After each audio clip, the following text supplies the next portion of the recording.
Hey, everyone. Can you imagine you're living your best life? Everything's going great.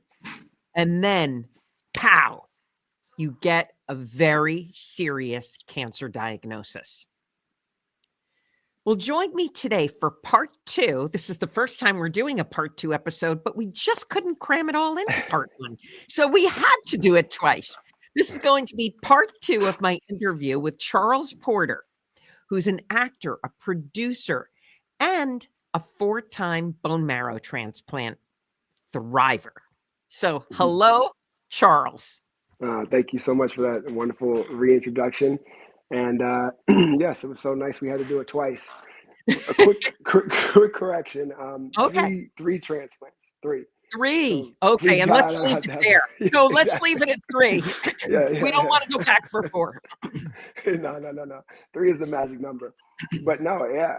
As you said, I think we left off right before I was actually diagnosed, and upon that diagnosis of stage 4 Hodgkin's lymphoma, we knew we had to go and get a transplant. And so my options were a stem cell, which would be they would harvest my own stem cells and bake them, and then I'd go through a tremendous amount of chemo and full body radiation twice a day, and that was probably the hardest part of of all of the treatments that I've had was the full body radiation. And as I told many friends and family members, by the third day, it was almost like I could feel the waves in the air hitting me.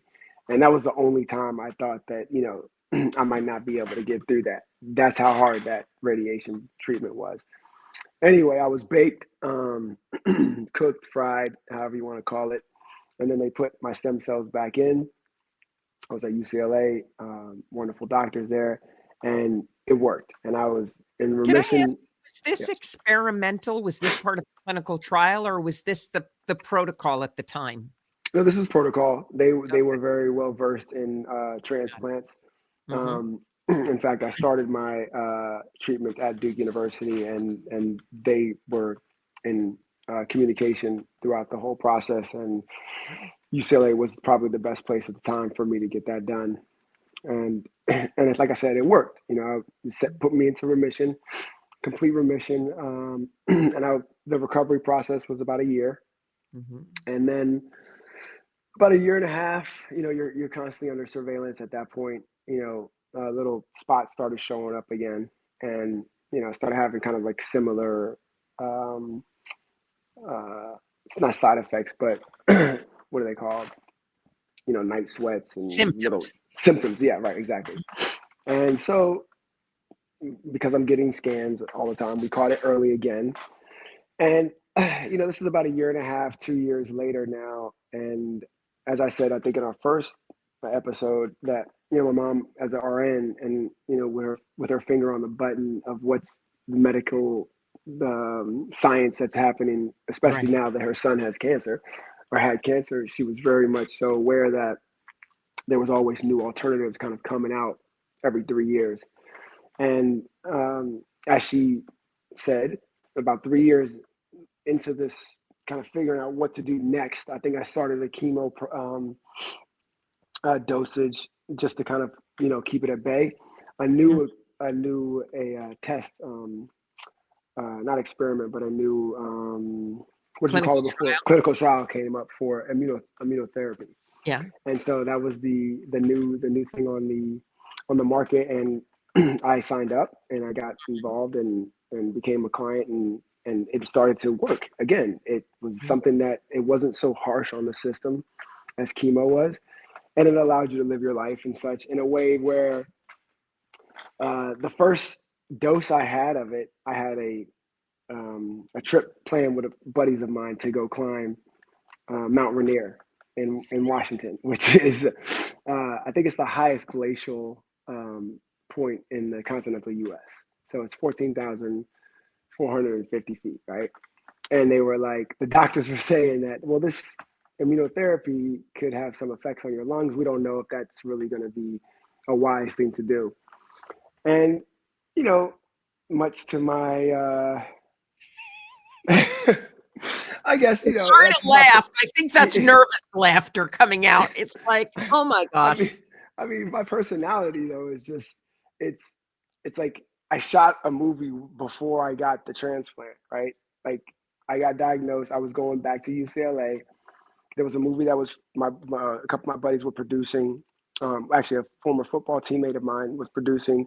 I was in North Carolina. They were shooting in North Carolina, and even though I was in the state that I was in, him knowing I was an actor, him knowing who I was, him knowing my personality, he said I had to ask if do you want to meet the director? And it was the Wendell Scott film, and I ended up shooting it before I went and got the transplant. Mhm. And so, the trip was already booked. So I told him, I said, well, I'll let you know how it feels on my lungs when I get back down. And we went and we climbed Mount Rainier, and it was a beautiful experience. Terrifying at times. We got caught in a windstorm. We actually got kicked off at 13,000 feet. Storm came in, couldn't see 5 feet in front of us. Literally a week and a half or 2 weeks before, I want to get the time frame right in respect to the people who were lost. Avalanche happened, and like 7 guys were did not make it back down. I mean, this climb is no joke. It's not a hike. It's actually, you're climbing over crevasses that don't end on ladders, and so it was kind of like a solemn climb for many reasons. And but the next year we went back and better weather, and we summited. So you know things like that has that's kind of been the process throughout my journey with this battle. Is yes, it's been tough, and yes, there's been times, many tears, many laughs, much loss. You're sitting next to somebody 1 week in the clinic getting your treatment, and the next week they're gone. That's happened a number of times, and but I keep all those people and all those memories with me, and I have throughout my journey. Like I said, I'm really good friends with a family and a sister of the first patient I really connected with for my first treatment. I walked into the treatment clinic and she was smiling. And she was younger than me, and I said, "Why are you so happy?" She's beautiful, um, from Mexico. Family's from Mexico. Big smile, long black hair. I said, "What are you smiling for? We're about to get." She was like, "Oh, it's just chemo." And I was like, "I'm hanging with you." And literally, family. We became family, and a year and a half later, she had a very rare sarcoma. I was bedside on the floor, and she was in the bed, and I was with my. I don't know if Candace and I were married yet, but this is how close I was with her and her family. And it was like the night one of her last nights, and I remember her calling out to her mom and dad in the middle of the night, and I was just sitting on the floor, wide awake, and I was scared for her. And I'll never forget that night. And it's just I'll never forget her. And the next day, I think I said I begged her to let's just go to the beach, and her cousin and her boyfriend, and we put her in a wheelchair, and she said no, no, no. I said do it for me, and we went to the beach, and we went to Duke's, and there's a picture of all of us like at a dining table, and our hands are all together, and the beach is in the background, and our hands are piled up, and she was gone the next day. And like that's what I'm saying. It's the journey is those moments within the battle that it's not the hospital battle, it's not the chemo, it's not the radiation, it's the relationships. Life is all about relationships. Mhm. And so I've created many strong friendships and relationships through this battle, and that I'm so grateful for. And so, not to just pass that story by or move on, but that led to, like I said, the immunotherapy. And as that was working, it wasn't a cure. So Mhm. again, I'm not thinking about this, but the doctors sure are, that all the treatment that I'm taking, the body, the immune system, the bone marrow is being taxed. Right. So, because I remember asking the question one time, like, why can't I just take this for the rest of my life? Like, it Mhm. doesn't cure it, but it's not. And he didn't give me the real answer, which is like, because you'll die, right? But it's like he just said, the bone marrow won't last, and I didn't Right. really process that. I didn't Mhm. really process that. So I'm on immunotherapy, and lo and behold, another trial comes about. It's the CAR T cell transplant. Yeah. And in the meantime, I'm still Very making innovative films. trials you're getting involved with. Oh, very innovative. I mean, top notch. Again, UCLA, top of the game when it comes to lymphoma. My particular cancer, and so, but at the same time, COVID hit. Mhm. So this trial was only available in, I think it was Texas, North Carolina. I don't. It wasn't definitely wasn't in LA because I had to like they were searching for places for me to go, and I knew I had a semi home base in North Carolina, right? Duke. Mhm. So if I was in North Carolina, I said okay. It was Chapel Hill, so I would be okay. Even though there are rivals, I didn't say I went to Duke when I was there. I said, listen, it was like the third treatment. I said, listen, I went to Duke and I just wanted to get this thing going before we started, so there was no hard feelings, and they all laughed. But no, they were great. But when COVID hit, it kept pushing me my time frame back because you don't want to travel as a cancer patient on a plane when there's COVID, and Right. there was so many different stipulations of why that wasn't going to be possible because the trial would just be tossed, right? If you Compromise. get COVID. Right. Yeah, exactly. Mhm. So, long story short, I'm writing my books. I'd already written Get to Know because really got to know myself the first time you get hit with stage 4 cancer and you're in the hospital for 8 weeks. And then, and now I'm in the process of writing Choose Your Path. And so I'm watching cancer grow right on my body because you have to have visible signs of cancer in order to even get the trial. And Right. then there's no medicine to really take it Down. back. Yeah, right, exactly. So 2 years, 2.5 years, it might have been. I was on the wait list until the kind of COVID cleared situation. It was 2021 or two, and I went out to Carolina and 6 weeks and got the transplant. Came back a month later. I was on the tennis court. I even got the phone call. A friend of mine was videoing, and he got the news. It worked complete remission, total remission. Everything was good. We celebrated, screamed, had a great day, felt great, and life went on. And so I continued to make films. I made a beautiful Christmas film, A Miracle Before Christmas, for BET Paramount. Did wonderful numbers with Latoya Luckett from Destiny's Child. She was phenomenal. Um, and then the kids were growing, life was good, and then all of a sudden, I was coaching one of my clients. It was the fall, and I started feeling tired from Mhm. like doing a layup. I remember we were coaching basketball, and it was like I would do a layup, and I'd be like winded. I'm like, wow, something's going on. Like, I mean, I'm talking about like completely winded. Hmm. Anyway, so I called my doctor as usual. Said, hey, I'm just checking in. Maybe we want to get some blood work. Something's just not. I'm not feeling completely 100% right. Mhm. And go in, and come to find out, normal blood test, people's platelets are normally, a couple 100,000. White blood cell count normal, right, between 4 and 8. Mhm. Um, and then red blood cell counts anywhere between 11 and 15 is like you're stable. Uh, all of my counts were, I mean, platelets got down to 5,000. Um, red blood cell count was like, I think at that point was like 8.59. Mhm. And so went back in the next day and they were dropping rapidly. And of course, again, they're tops in the game. John Timmerman, who's actually was quoted in this book I'm reading, The Immune Defense, um, An Elegant Defense of the Immune System, he did a bone marrow biopsy. And it came back that, I mean, it was basically bone dry.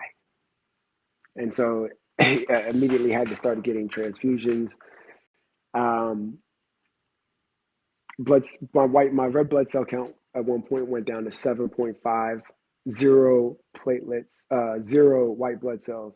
And you can't infuse those. So Right. those were gone from like that fall until the transplant. Now, most people don't know what that means because I sure as heck acted like I didn't know what that meant because I was out the day I went in for my to sign in to the City of Hope. I had my bone marrow transplant there. I was weed whacking, and like one little cut with no platelets, and it could be you could bleed out. Yeah. So anyway, that's where we were. That's what the situation was. That was the information process. I remember that day like it was. I'll never forget that day. We went in. My mom and Candace and I went into the doctor. He sat us down. He wasn't like his normal jovial self. And he said, "This is serious." He had paper, a clipboard, and some papers, and he was writing. And he said, "Yeah," he says, don't Google this, don't look it up. It's MDS, and you need a bone marrow transplant immediately." And the room fell silent, and we all took it in. And if that was the only thing that we had to do, or only thing that we could do to survive, then that was the mission. And by the time we walked out that door and got into the elevator, I think all of our blood had rushed out of our faces. We said we got to find a match. And there were two organizations I think that were that we contacted. It was Be the Match, which has now changed their name, and then there was another one that was out of Europe. And we contacted the people that we knew in those two organizations, and we started doing pop-ups, and we started doing swipes, and trying to find a match. And I'll tell you, that story and how it all came together is a podcast in itself. Yeah. It was just a phenomenal time in my life of unity, grace, the power of prayer, love, and absolute luck. Absolute luck, because it was. Well, you kept putting all the pieces together to make that luck too. Well, that's the thing. I mean, just like climbing the mountain or just like doing the movie, I just never stopped. I have never quit tatted on my back, right? Since I was 18. The defensive line, Coach Brown, Scott Brown, we used to break the huddle as a defensive line unit by saying never quit. Mm-hmm. And part of the mentality of brainwash yourself for greatness is the more you say things, the more you do things, it becomes part of your DNA, right? Mm-hmm. And so I'm just built to not quit, and the people that I have around me are the same way. So when we got down to the bottom ground floor of the elevator, I still haven't Googled what I had, because I just don't need to know. Mm-hmm. I just know it was bad, or mm-hmm. it was difficult, right? And I knew that there was only one option, and that was to find a match. Mm-hmm. Luckily, my doctors from the past, I got a phone call about a month and a half, 2 months later, from UCLA's transplant coordinator saying that, "Hey, we have some good news." I said, "Hey, I would love it." Bring it on. And they said, "Crazy enough, it looks like you already have a couple of perfect matches in the system already." Wow. How is this possible? They said, "Well, it looks like you've been in the system since 2015. My doctors from UCLA, they knew that if you relapse from the first transplant, because they had already told me that, look, Charles, once y'all relapse from the first transplant, you're going to have to get another one." And I said, anything but that. That was back then in 2011 or 12 when I first relapsed. I said, let's figure something else out. Mm-hmm. But them being smart in history and the science of how this works normally, they put me in the system to find matches, and lo and behold, my match was in Brazil, a 23-year-old, and that's who we went with. That's who we chose. And I tell you, I was on edge every day thinking about whether or not this 23-year-old in worlds away would actually show up and finish the drill for somebody that he has never met, has no ties to, no bond with. And 2.5 years later, just 3 weeks ago, we finally made contact with each other. And Oh my he, God. I have got goosebumps up and down my body. I mean, and because after a year, you're allowed to reach out, and I did, but we could never find him and contact him. And they finally got a hold of him, and he's right on the he's in the state south. I think he's right on the border of Argentina, right by Iguazu, those waterfalls. And his emails were so beautiful, and it sounded like he had the wisdom of a 70-year-old.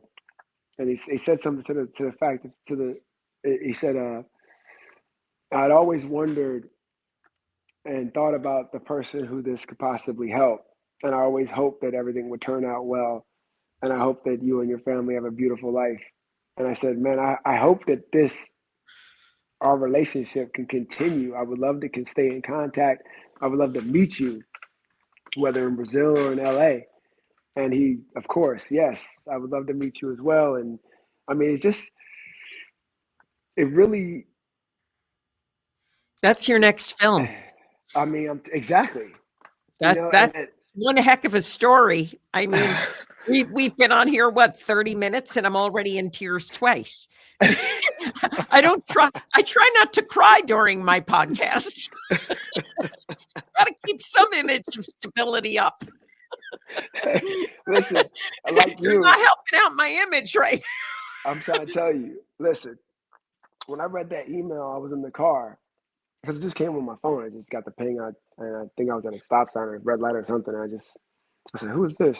Emmanuel. And I had to pull over. I didn't expect it to hit me the way I mean, I couldn't even breathe. I bet. I mean, I can only start to imagine at the tiniest level. I mean, this person, my blood type went from A positive to B positive because that's what his blood type is. He is I am him. And so to see this person's words that saved my life, it's scary and it's beautiful.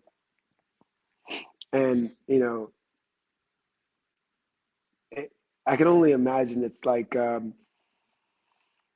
someone who gets pulled out of a car wreck by a stranger, or when someone saves your life in the street, that it's that, but even more intimate in that this person's bone marrow runs through my system.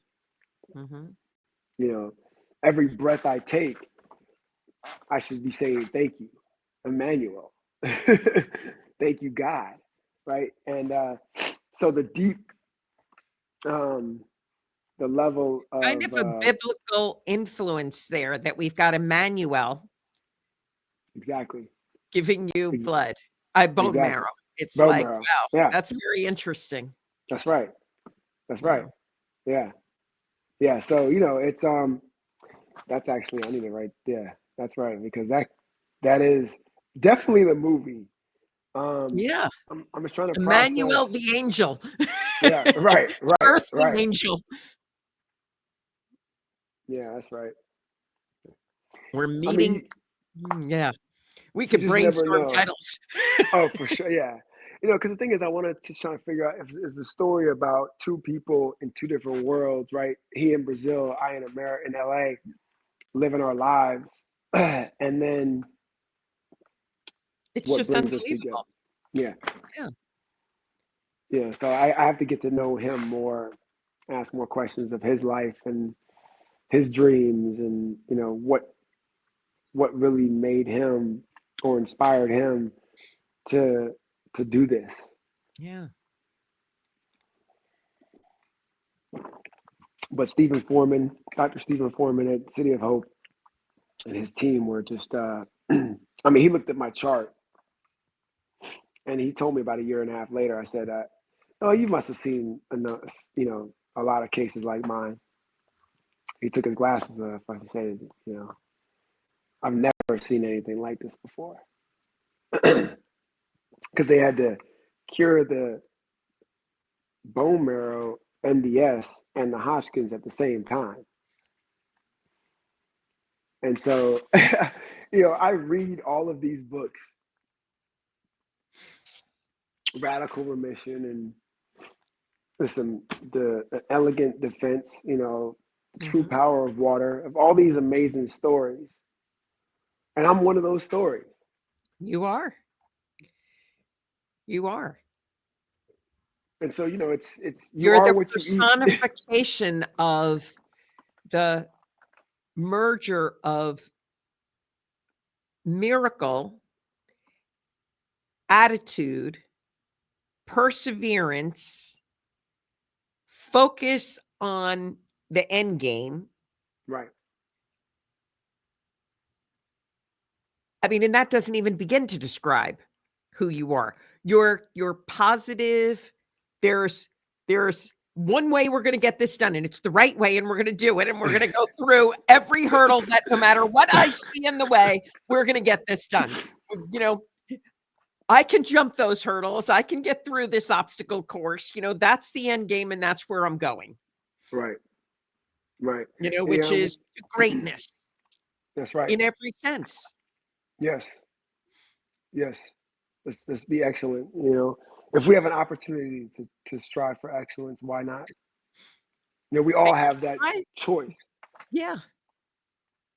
And you really do strive for it in every area of your life. Going on a insane mountain climb, well, you're about to, undergo some serious therapy and, showing up every day, looking for the new answers, not quitting, continuing to push, all while, maintaining a life and relationships and everything else comes with it. It's not like you stopped and sat on the sidelines.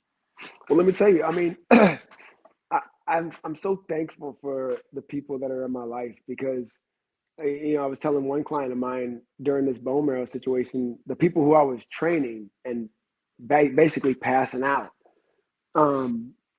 before the bone marrow transplant, I'm fading away, right? Body mass, everything is, and they never looked at me as if I was sick. They didn't put their hand on my shoulder and say, "How you doing?"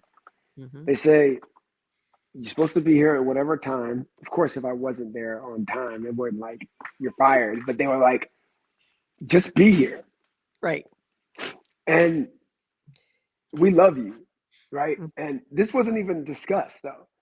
It was just this is what it is. It's day to day, right? You're in the schedule, right?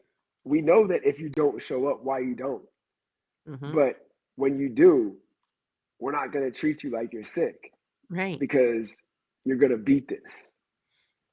Nothing was ever said. But the people, if I tell you who I was coaching, and I only won't because it's obviously confidential. Yeah. But they are of the highest level of what they do. And they've been through stuff that the whole world knows about that most people would never come back from. And that's why they understood the process. Right. Whether it's addiction, cancer, financial. I mean, how many people have you interviewed that have lost billions? And then divorce, people, I mean, I love the stories of I was sleeping in my car and now they're getting, $15 million of film, whatever, the Harry Potter lady, Exactly. I mean, it's inspiring. It's inspiring. I love these kind of stories. It's like To me, people fascinate me and how they persevere. I admire it. They make me want to be better. Exactly. I And don't here's feel jealousy. It always no, amazes me when somebody expresses jealousy over someone else's achievements. I'm like, they were willing to do something that I wasn't, or they exactly. were willing to knock on one more door than I did. So Right. to me, it makes me reflect back and say, well, what do I have to do to get to Yeah, that level? It's that's right. possible. I've seen Yes, it. that's right. I've seen it. Yeah. Exactly. And so if we are what we eat, Yeah. you know, Believe and we're that. taking in these books, Yep. we're taking in these stories, we're taking in these people, then we become that. Hmm. One of my favorite memes is the one where there's two guys and they're in a mine and they have their pitchforks and they're digging through the mine, and the one on top busts through and he's in all these diamonds, and the other one turns around and he's one hit away from the diamonds. Yeah. He's one more swing and he would have been right there on the other with the Yeah. guy. And I just don't want to be that guy. Yeah. I don't want to stop and Yeah. then 15 years later think, if I had just made one more phone call. The other day, I hope your listeners appreciate this story.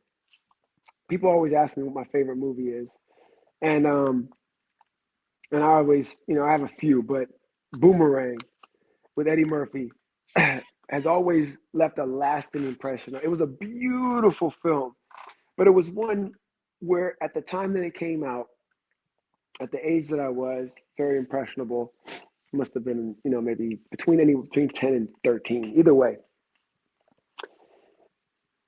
good looking black man, fine women everywhere around him, a marketing exec. So it was a very cool job, right? Yeah. And one of the first jobs I had, the only job I really ever had when I came out to LA was a marketing exec, right? It was like I literally loved this film.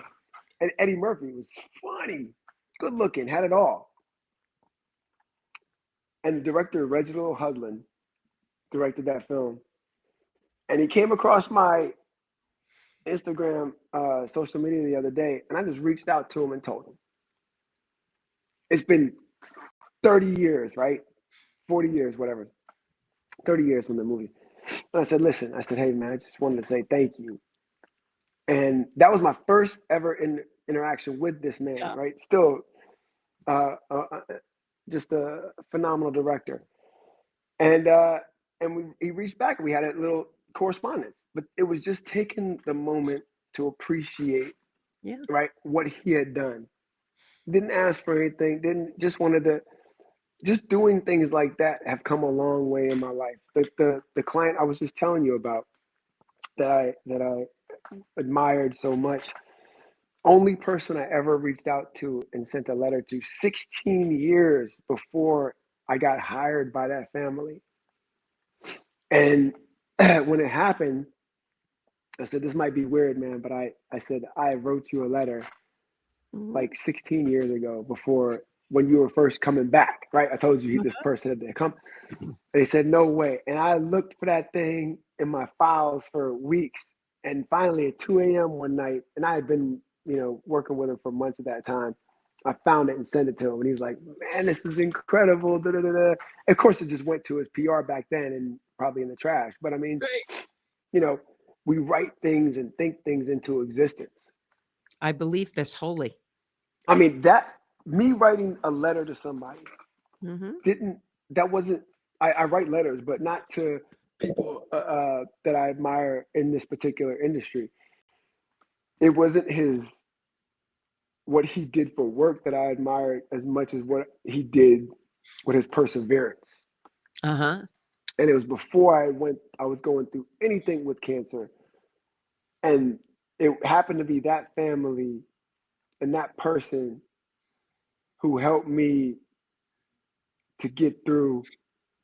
I was diagnosed on that property, basically not being able to hold my breath 16 years later after I was written that. I mean, gosh, that's, these stories that I'm telling Exactly. you, I haven't told in a long time. And so it's making me remember so much about this process. This has been such a cathartic interview and conversation. Mhm. And thank you for that, Diane. Thank Thank you you for for having this sharing opportunity. this. Yeah, it's just been beautiful. Because you raised a few things, admiring people, lineage. I always keep track of who opened what doors for me. Or Mm, people often say to me, "How do you get these different people for interviews?" And I say, "Well, this person introduced me to this person, who introduced me to this person." There's like, meeting you and having lineage with you, and then staying in touch and admiring things that people do. You right. know, I always tell people there's plenty of room for everybody. Yes, And, yes, recognize that I personally believe God wants everybody to be the biggest, the bestest, the most marvelous you can be.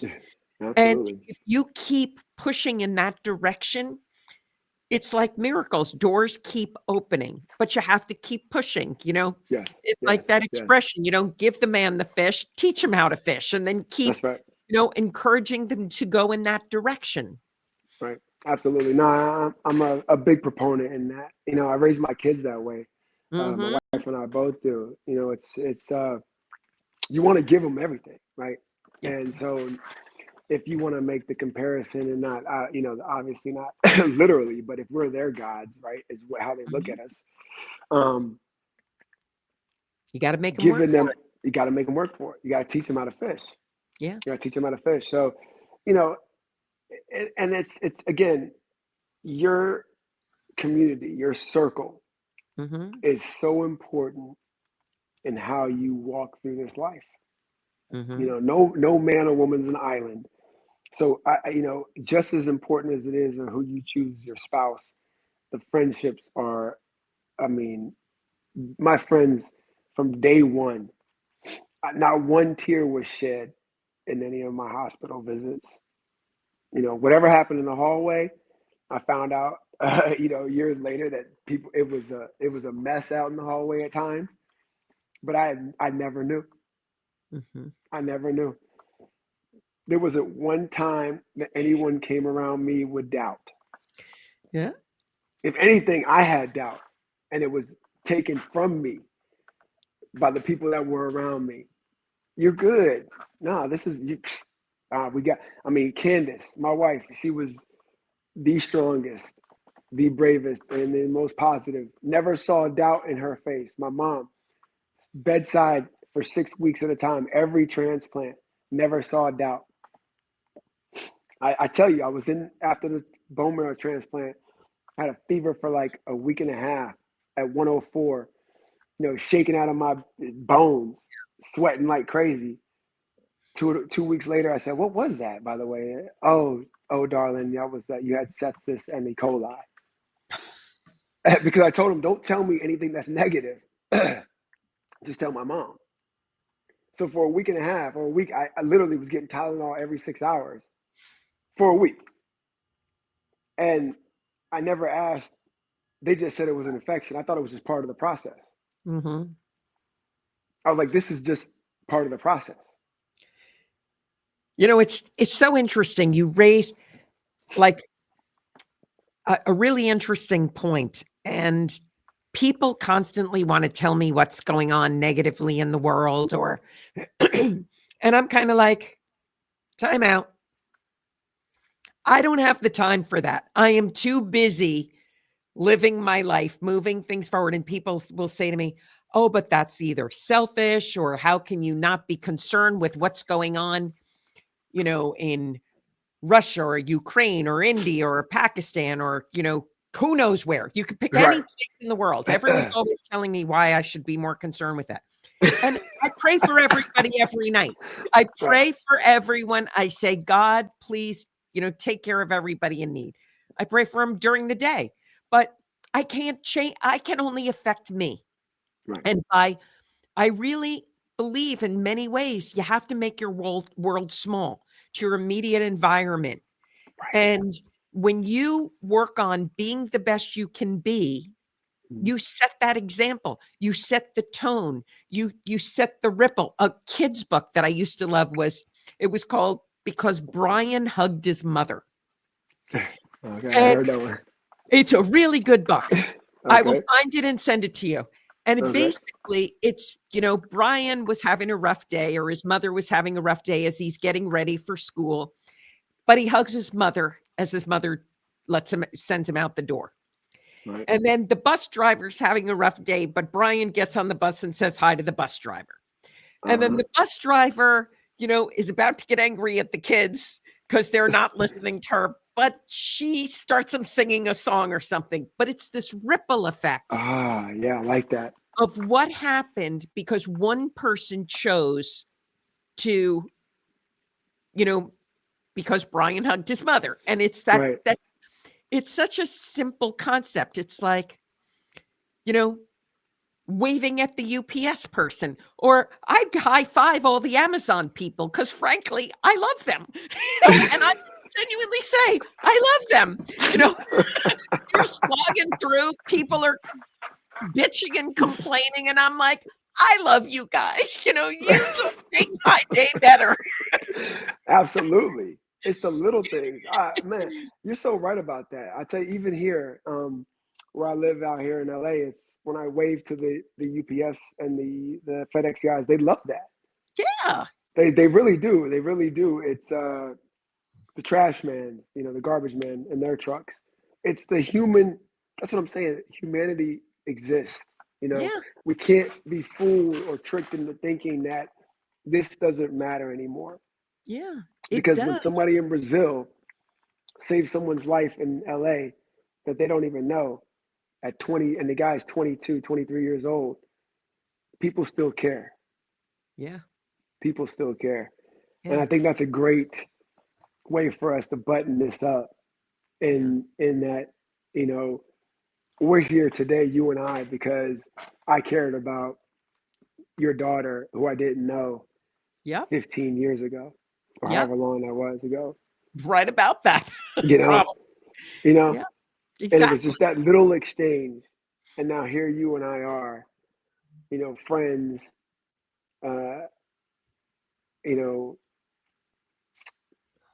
associates, however you want to say it. We work together. This, that, and the other. And I'll just whatever. say I'm one of the, I don't know, 150 presidents of your fan club. Because I'd like to say I'm the only one, but I know that's impossible. No. I know there's a long list, but I'll just say I'm one of them. Listen, I'm so grateful. I can't tell Same you. Here. It's just been a pleasure just getting to know you and learning from you and sharing with you and laughing with you. It's been great. I could do this, like I said, all day. So it's just thank you again for having me. Well, you're going to be one of those people that comes back for episode 3 one of these days. Oh yeah, hey, look, 3's a charm. As we know. Exactly. Well, thank you so much, Charles Porter. Charles Porter, there's going to be all kinds of links to him below, and I really encourage you to check out a lot of what he's doing because it's really fascinating. He's a very multifaceted individual. And I'm Diane Grissel. This has been the Silver Disobedience Perception Dynamics podcast. Charles and I are moving over to the green room. I encourage you to subscribe. I encourage you to follow Charles and what he's doing and subscribe to this podcast. See you soon. Thanks, Charles. Thank you.